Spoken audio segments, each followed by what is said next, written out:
Úvod rapor. Věděli jste, že až 40% zákazníků se přiznalo, že se někdy nechali napálit v obchodě a že obchody cíleně používají triky, jak vás donutit utratit víc peněz, aniž byste si toho všimli?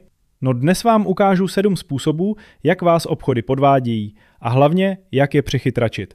Tak pojďme na to. Trik s cenovkami končícími na 90 nebo 99. Produkt za 99 korunče 90 korunče, to vypadá jako výhodná cena, že jo? Jenže mozek to vnímá jako méně než 100. Ve skutečnosti platíte téměř to samé. Jak je přechytračit? Zaokrouhlujte v hlavě nahoru. 99 korunče 90 korunče to 100. Tím si uvědomíte reálnou cenu a snížíte impulzivní nákup. Umístění drahých věcí ve výšce očí. Věci ve výšce očí nejsou tam náhodou. To jsou ty, co obchod chce, abyste koupili. A často jsou dražší. Jak je přechytračit?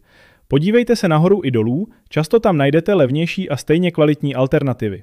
Akce typu 3 za cenu 2. Nevždy se vyplatí. Někdy je jedna položka uměle zdražená, aby sleva vypadala výhodně. Jak je přechytračit? Přepočítejte si cenu za kus a zeptejte se, opravdu potřebuji 3? Falešné slevy. Produkt byl původně za 199 korunče, teď za 999, možná byl za 999 už měsíce. Jak je přechytračit? Používejte weby jako Heureka.cz nebo Zboží.cz, podívejte se na cenovou historii.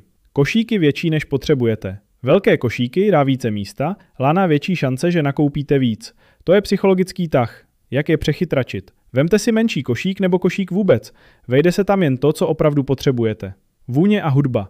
Vanilka v oddělení pečiva, jemná hudba, to všechno vás má uklidnit a zpomalit. A čím déle v obchodě jste, tím víc utratíte. Jak je přechytračit? Napište si seznam a dodržujte ho. Jděte na jistotu. Produkty u pokladen. Žvíkačky, baterky, malé čokoládky, impulzivní nákupy a často s přirážkou. Jak je přechytračit? Odolejte pokušení. Pokud tam není něco, co jste už měli na seznamu, neberte to. Živě s úsměvem. Obchody hrají svou hru, ale teď už víte, jak ji hrát taky.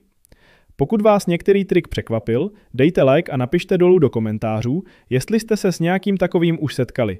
A hlavně sdílejte tohle video s někým, kdo pořád říká, já šetřím, ale peníze mizí. Uvidíme se příště a pamatujte, chytrý zákazník laná levnější život. Čau.